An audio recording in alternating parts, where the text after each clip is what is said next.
Okay, जय Hind dear students. कैसे हैं आप? I hope you all are well at your place with your family. EVS subjects में class 5th के लिए चैप्टर 10th से this is part 2। That means we have taken already class from this chapter. This is class 2, part 2 from this chapter. Chapter 10 Production of Food, Class 5, Subject EVS। आज हम इस chapter में पढ़ेंगे role of government की, जो हमारी सरकार है, what that can do for the farmers, वो किसानों के लिए क्या कर सकती है।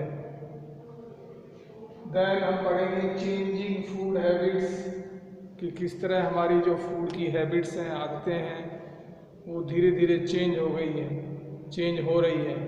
ठीक है, पहले जो फ्रूट्स थे या वेजिटेबल्स थे, हम सीजन के हिसाब से खाते थे, बट अभी राउंड द ईयर कोई भी वेजिटेबल हमको अवेलेबल हो जाती है। तो ये सब पढ़ेंगे। इंट्रोडक्शन ऑफ न्यू क्रॉप्स, कई नई नई क्रॉप्स, फसलें का इंट्रोडक्शन हो गया है, वो आ गई हैं। साइंटिस्ट ने उनका डेवलपमेंट कर लिया है, जो पहले नहीं थी, तो उनके बारे में हम पढ़ेंगे।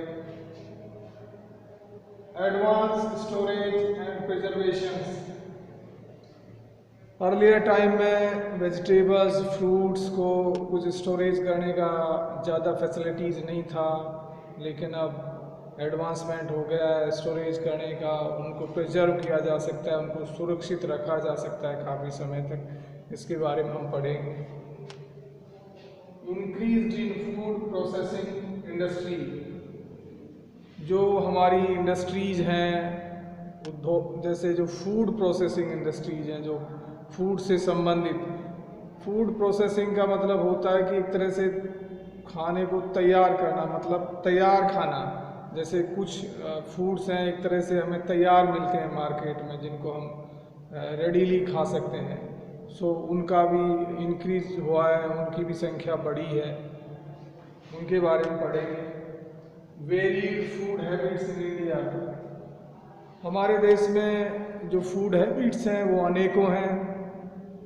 अलग अलग एरिया, अलग अलग क्षेत्र, स्टेट के हिसाब से लोगों की अलग अलग फूड हैबिट्स हैं, उनको हम जानेंगे। So without wasting time let's start this chapter from where we left, जहाँ से हमने छोड़ा था पार्ट 1 में, उससे आगे हम शुरू करते हैं। सो सबसे पहले रोल ऑफ गवर्नमेंट।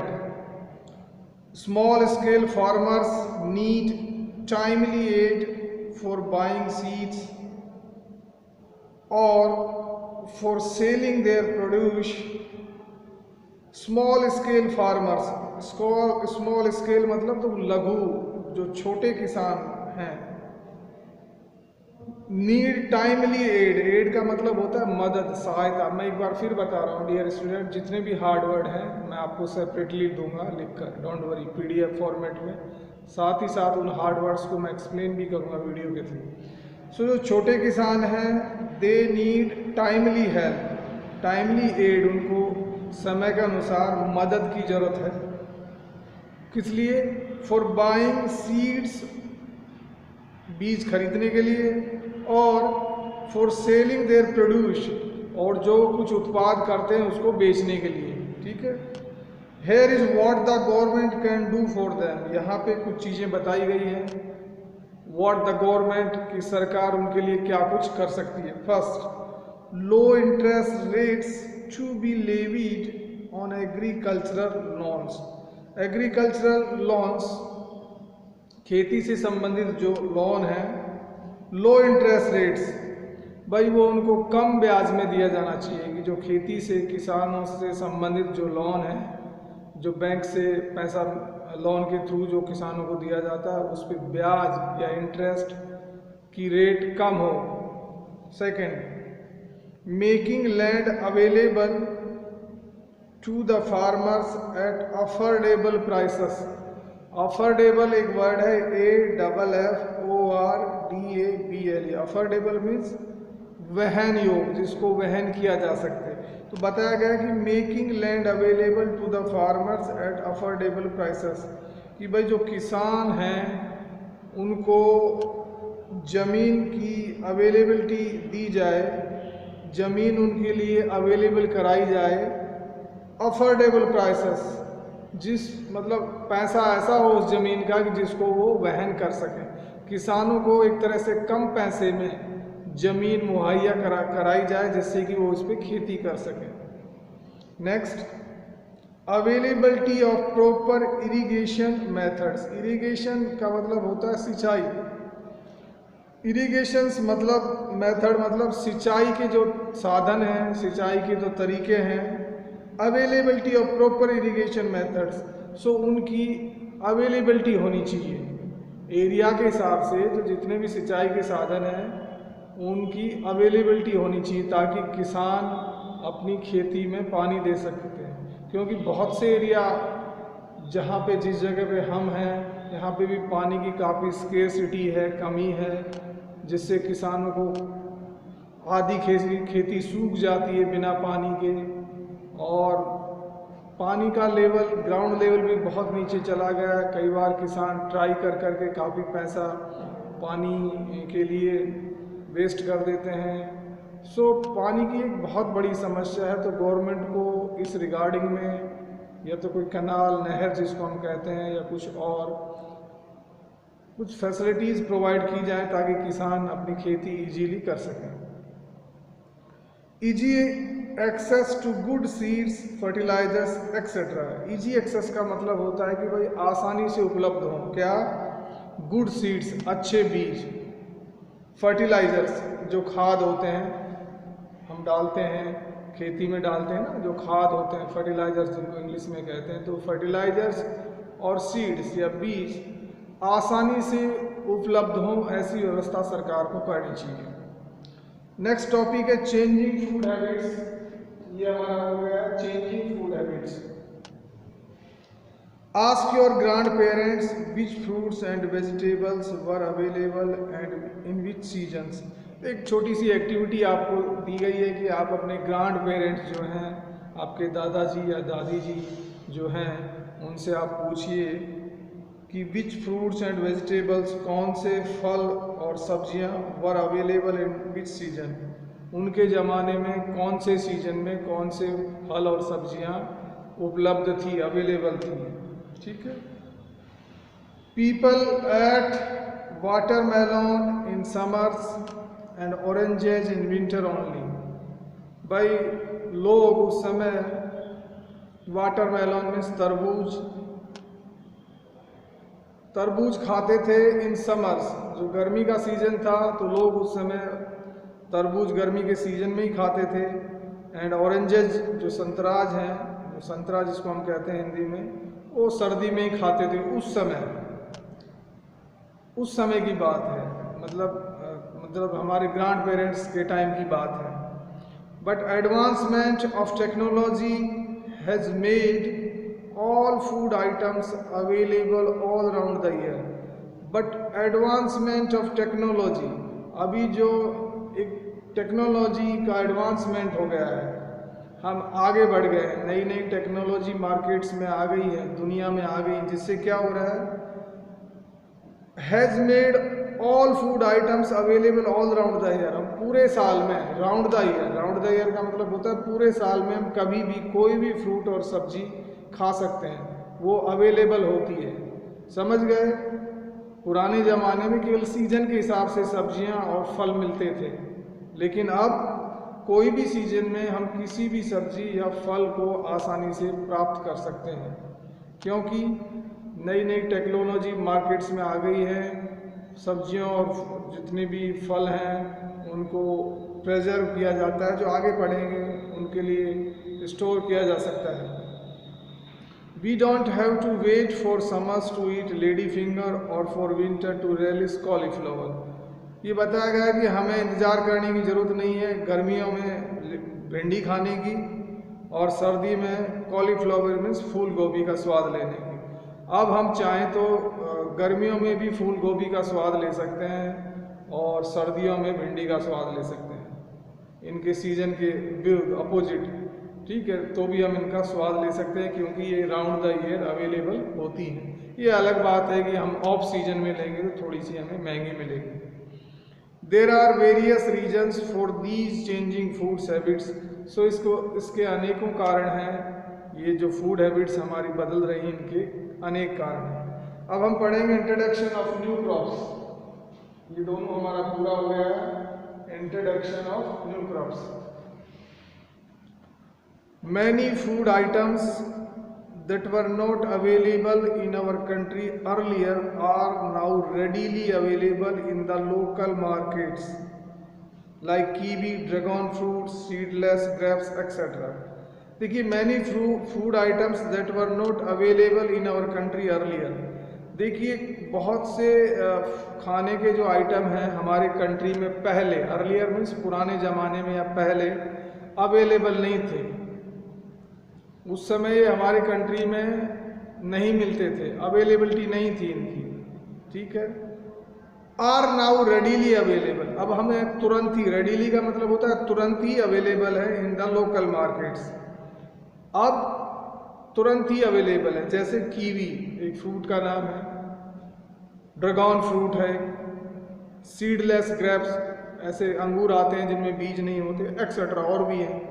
तो ये जो जैसे ड्रैगन फ्रूट या सीडलेस ग्रेप्स अंगूर की बात की है, या जो कीवी फ्रूट होता है उसकी बात की है, ये पहले देखने को जनरली हमारे कंट्री में नहीं मिलते थे लोकल मार्केट में, लेकिन अब ये किसी भी मार्केट में, लोकल मार्केट में भी आसानी से मिल जाते हैं, ठीक है। This has been made possible with advancement of science and developed means of transport. This has been made possible। अब ये कैसे संभव हुआ? With advancement of science, जो विज्ञान हमारा आगे बढ़ा, भाई ये कैसे संभव हुआ? विज्ञान के थ्रू संभव हुआ, and developed means of transport, और जो हमारा यातायात के साधन हैं उनमें भी बढ़ोतरी हुई है, उनका भी विकास हुआ है। तो विज्ञान और यातायात के साधनों की वजह से ये संभव हुआ। क्या संभव हुआ कि कई सारे नए फ्रूट्स और वेजिटेबल्स जो पहले अवेलेबल नहीं थे लोकल मार्केट्स में एंशियंट टाइम में, वो अब इजीली, आसानी से अवेलेबल हैं। तो ये इसलिए संभव हुआ कि विज्ञान और जो यातायात के साधनों ने इसको संभव बना दिया है। नेक्स्ट पॉइंट है हमारा advance storage and preservation. Perishable का मतलब होता है बिगड़ने वाले। Perishable items are now available round the year due to advancement in storage and preservation facilities. देखिए, कुछ आइटम्स जिनको हम पेरिसेबल आइटम्स कहते हैं, जो बिगड़ जाते हैं, बहुत जल्दी बिगड़ जाते हैं, पेरिसेबल मीन्स बिगड़ने वाले।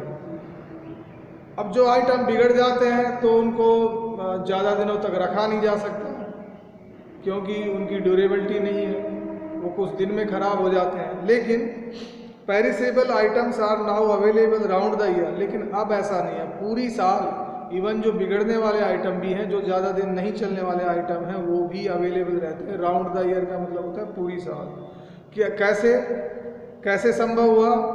Due to advancement in storage and preservation facilities, कि भाई जो हम आजकल बड़े बड़े स्टोर हाउस बन गए, स्टोरेज, जहाँ पे सब्जियों को और फलों को कोल्ड स्टोरेज कह सकते हैं, उनमें तापमान कम रखा जाता है और उनमें फ्रूट्स को और सब्जियों को रखा जाता है, जिससे ये महीनों तक एक तरह से ताज़ी रहती है, मतलब महीनों तक ख़राब नहीं होती हैं। एंड प्रिजर्वेशन फैसिलिटी, और कुछ प्रिजर्वेशन फैसिलिटीज़ भी हैं, कुछ ऐसे प्रिजर्वेटिव्स हैं जिनकी मदद से, जिनका उपयोग करके फलों को और सब्जियों को महीनों तक एक तरह से हम कह सकते हैं कि जिंदा रखा जा सकता है, कि मतलब महीनों तक वो खाने योग्य बनी रहती है। सो ये संभव हुआ स्टोरेज फैसिलिटी से। स्टोरेज का मतलब होता है उनको रखने की जो संसाधन है, साधन है, उनकी वजह से, और प्रिजर्वेशन से, प्रिजर्वेशन, ठीक है। They are kept in cold storage, मैंने बताया कि वो कहाँ पे रखे जाते हैं, कोल्ड स्टोरेज, कोल्ड मीन्स ठंडा, ठंडा स्टोरेज का, कोल्ड स्टोरेज का मतलब होता है जहाँ पे बहुत सारे एयर कंडीशंस रखे जाते हैं, या जो रेफ्रिजरेशन प्लांट्स होते हैं जिससे उस पूरे स्टोर को, जहाँ पे सब्जियां और फ्रूट रखे जाते हैं, उसको हम कोल्ड स्टोरेज कहते हैं। वहाँ पे तापमान काफ़ी अच्छा होता है, काफ़ी लो होता है, तो तापमान को लो करके रखते हैं। जैसे हम फ्रिज में कुछ सब्जियां हम फ्रिज में रख देते हैं, तो फ्रिज में भी हमारा कुछ दिन तक सब्जियां खराब नहीं होती, लेकिन जो कोल्ड स्टोरेज है उसका तापमान तो और लो होता है, और कम रखा जाता है। अब वो उनको पता है वो कितना रखते हैं, लेकिन वहाँ पे जो सब्जियां हैं, फल है, महीनों तक खराब नहीं होते हैं। So they stay fresh and can be obtained in off season too. They means जो वेजिटेबल्स हैं, फ्रूट्स हैं, स्टे फ्रेश, वहाँ पे वो ताज़ा रहते हैं, कहाँ पे, कोल्ड स्टोरेजेस में। And can be obtained in off season too. Obtained का मतलब है हम प्राप्त कर सकते हैं उनको ऑफ सीजन। ऑफ सीजन का मीन्स होता है कि भाई जैसे हमें भिंडी का जो सीजन है वो गर्मियाँ होती हैं, लेकिन अगर हम सर्दियों में भी भिंडी खाएं तो वो ऑफ सीजन हो गया, क्योंकि नॉर्मली सर्दियों में भिंडी नहीं होती है, लेकिन हम उनको ऑब्टेन कर सकते हैं, हमें भिंडियाँ सर्दी में मिल सकती हैं। जैसे तरबूज का जो सीजन है वो गर्मियाँ हैं, लेकिन हम अगर तरबूज हमारा मन करे सर्दियों में खाने का, तो वो तरबूज के लिए ऑफ सीजन है, लेकिन हम खा सकते हैं, आजकल अवेलेबल है।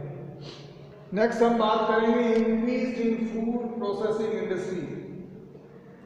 ये जो फूड प्रोसेसिंग इंडस्ट्रीज है, मतलब जो फूड से संबंधित इंडस्ट्रीज है, या जो फूड मतलब खाना बनाने वाली जो इंडस्ट्रीज है, इसमें काफ़ी इंक्रीज हुआ है, इनकी संख्या बढ़ी है, इसके बारे में पढ़ते हैं। There is a huge variety of processed food items in the market nowadays. देखिए, प्रोसेस्ड फूड का मतलब होता है तैयार, एक तरह से खाद्य पदार्थ। कुछ खाद्य पदार्थ ऐसे रहते हैं वो तैयार रहते हैं, जिनको हमें कुछ करने की ज़रूरत नहीं, हम इजीली उनको खा सकते हैं बाई करके, है ना। सो ये जो इंक्रीज प्रोसेस्ड फूड आइटम्स है, there is a huge variety of processed food items in the market nowadays. तो इसमें काफ़ी सारी वैरायटी मार्केट में आ गई है। दैट मीन्स जो हमारी फूड प्रोसेसिंग इंडस्ट्रीज है, इसमें इंक्रीज हुआ है, इनकी संख्या बढ़ी है। देखिए, आप जो प्रोसेस्ड फूड आइटम्स है, इसमें प्लीज़ कंफ्यूज मत हो जाना। प्रोसेस्ड फूड आइटम है जैसे भाई जैसे बिस्किट्स है, ये भी एक तरह से का प्रोसेस्ड फूड आइटम है, हम बाई करके खा सकते हैं। चीज़ भी एक तरह का प्रोसेस्ड फूड आइटम है, we can buy, we can eat. और भी जैसे कई सारे फ्रूट्स हैं, जो जैसे टिन फ्रूट्स आते हैं, टिन के अंदर वो पीसेस में ऑलरेडी काट के बेसिकली उनको प्रिजर्व किया जाता है, तो हम टिन बाई करके और उनको इजीली खा सकते हैं, टिन ओपन करके सेम टाइम हम खा सकते हैं। देयर आर लॉट ऑफ, कितने ही हैं, हज़ारों की संख्या में प्रोसेस्ड फूड आइटम, ठीक है। बट मेरा आपको एक सजेशन है कि जो प्रोसेस्ड फूड आइटम है, they are not so healthy as comparing to the what we are eating fresh food और fresh vegetables.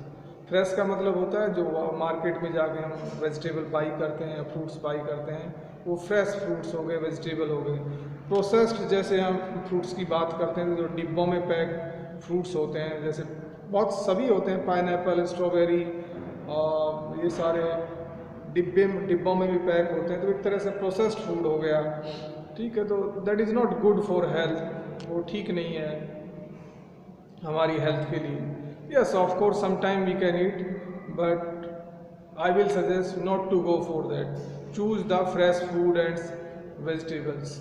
Okay, now we will talk about the varied food habits in India. जो हमारे देश में जो food habits हैं, varied है, मतलब अलग अलग है, अनेकों हैं। भाई हमारा कंट्री बड़ा कंट्री है, और इसमें एरिया के हिसाब से जो फूड हैबिट्स हैं, लोगों के खाना खाने की जो आदतें हैं, वो अलग अलग हैं। कुछ लोग कुछ विशेष प्रकार का खाना पसंद करते हैं, कुछ लोग कुछ अलग खाना खाते हैं, उसको देखते हैं। So India is a large country with a variety of customs, traditions, cuisines and eating habits. भाई हमारा देश है, बड़ा देश है, विशाल देश है। So with a variety of customs, यहाँ पे जो कस्टम्स मीन्स जो रीति रिवाज हैं वो अलग अलग हैं, ट्रेडिशंस जो परंपराएं हैं वो भी अलग अलग है, कुजिन्स जो भोजन है वो भी अलग अलग हैं, एंड ईटिंग हैबिट्स जो हमारी खाने की आदतें हैं वो भी अलग अलग हैं। There is a vast number of delicacies eaten in different parts of the country. There is a vast मतलब होती है विशाल, नंबर ऑफ डिलीशियसीज मतलब बहुत बड़ा स्वादिष्ट एक तरह का जो स्वाद है खाने का वो खाया जाता है इन different parts of the country. देश के अलग अलग हिस्सों में बहुत बड़े पैमाने पे लोग अलग अलग तरह के स्वाद का खाना खाते हैं। It would be interesting to know about the special food items eaten in different states of our country. यह जानना हमारे लिए काफ़ी इंटरेस्टिंग होगा कि to know about the special food items eaten in different states of our country, कि जो हमारे देश में अलग अलग स्टेट्स हैं, राज्य हैं, उनमें कौन कौन सा फूड है जो उनका स्पेशल फूड है, उसको जानना बहुत काफ़ी हमारे लिए इंटरेस्टिंग होगा। तो उसको जानते हैं। तो एक साइड में स्टेट लिखे हैं, एक साइड में फूड आइटम्स लिखे हैं। जैसे सबसे पहले बात की पंजाब की, तो मक्के की रोटी, सरसों का साग, लस्सी, छोले भटूरे, अमृतसरी फिश, ये पंजाब में फेमस है। पंजाब का नाम जैसे ही आता है तो स्टेट में जो अगर खाने की बात करते हैं तो मक्के की रोटी और सरसों का साग काफ़ी फेमस है पंजाब में। ठीक है। नेक्स्ट है गुजरात, ढोकला, थेपला, खांडवी, धनसक, गुजराती कढ़ी। तो ये जितने फूड आइटम्स हैं, फूड ईटन हैं, ये गुजरात से रिलेटेड हैं। जैसे गुजरात का नाम हम लेते हैं और खाने का नाम अगर लेते हैं गुजरात के साथ, तो जैसे ढोकला, फेफड़ा, थेपला, खांडवी, गुजराती कढ़ी, ये काफ़ी फेमस है। नेक्स्ट महाराष्ट्र की अगर हम बात करते हैं तो वड़ा पाव काफ़ी फेमस है महाराष्ट्र में। अगर आप जब भी कभी आपको लाइफ में मौका मिले, जब भी आप जाएंगे मुंबई, पुणे, यहाँ पे, सो वड़ा पाव, पाव भाजी, श्रीखंड, थाली पीठ, पूर्ण पोली एंड मोदक, ये काफ़ी प्रचलित हैं महाराष्ट्र में और काफ़ी मतलब बोलते हैं ना स्वादिष्ट होते हैं, काफ़ी चाव से खाए जाते हैं। तमिलनाडु की अगर हम बात करते हैं तो इडली, डोसा, रसम, ऑफम, चेटीनंद चिकन। सो ये कुछ तमिलनाडु की स्वादिष्ट व्यंजन हैं जो तमिलनाडु वाले लोग हैं जो उस एरिया में रहते हैं तमिलनाडु में, वो खाते हैं। बिहार की अगर हम बात करते हैं तो लिट्टी चोखा काफ़ी फेमस है बिहार में, लिट्टी चोखा। ठीक है। सत्तू, पराठाज, झाल मूर्ति, खाजा एंड तिलकुट, ये सारे के सारे बिहार से रिलेटेड हैं। राजस्थान की अगर हम बात करते हैं तो दाल बाटी चूरमा जो हमारे इधर काफ़ी फेमस है, प्याज कचौरी, मलाई घेवर, गट्टे की सब्जी, खलाकंद, तो ये सारा की सारी चीज़ें राजस्थान से हैं कि भाई दाल बाटी चूरमा या गट्टे की सब्जी, मलाई घेवर, प्याज कचौरी, ठीक है, कलाकंद, ये काफ़ी फेमस है राजस्थान में।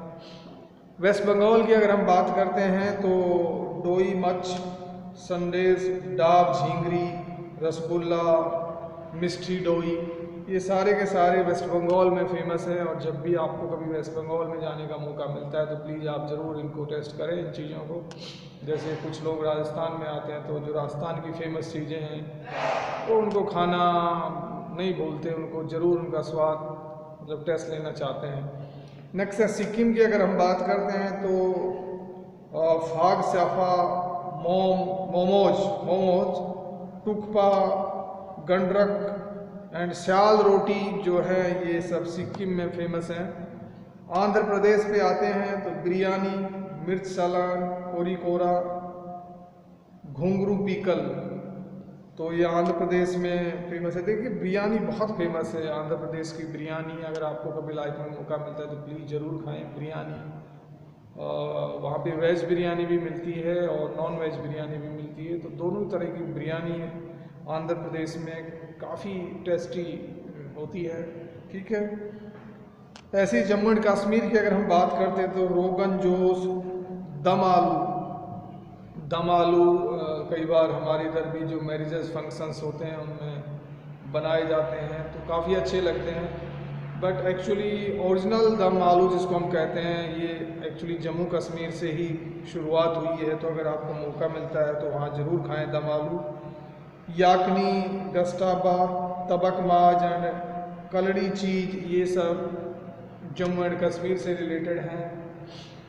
सो ये चैप्टर हमारा ख़त्म हो गया डियर स्टूडेंट्स। हम एक थोड़ा सा रिकैप कर लेते हैं, समराइज कर लेते हैं चैप्टर को। पहला, all the food that we eat comes from the fields. हमको सब मालूम है कि भाई जो भी हम खाना खाते हैं वो खेतों से आता है। Farming is of two types, commercial and subsistence farming, जिसकी हमने बात की। खेती दो तरह की होती है, तो कमर्शियल व्यापारिक खेती होती है जिसको बाज़ार में किसान अपनी फसल को बेचते हैं जिससे उनको पैसा मिलता है, होती है सबसिस्टेंस फार्मिंग। बेसिकली अपने व्यक्तिगत उपयोग के लिए जो फार्मिंग होती है उसको बोलते हैं सबसिस्टेंस फार्मिंग। इसके बारे में हमने बात की है। There is advancement in the techniques and seeds use in farming now. भाई अब खेती में भी एडवांसमेंट आ गया है, नए नए बीज आ गए हैं, नई नई टेक्नोलॉजीज आ गई हैं, ठीक है। Irrigation means watering plants by means other than rainfall. Irrigation का मतलब मैंने बताया था सिंचाई जिसको हिंदी में कहते हैं, लेकिन बारिश इसमें इंक्लूड नहीं। बारिश के अलावा, वर्षा के अलावा जो सिंचाई की जाती है उसी को इरिगेशन कहा जाता है, ठीक है। Several schemes can be followed by the government to help small scale farmers. जो छोटे एक तरह के किसान हैं जिनके पास ज़मीन कम है तो उनके लिए कई सारी योजनाएं several schemes can be followed सरकार द्वारा बनाई जा रही है, ठीक है।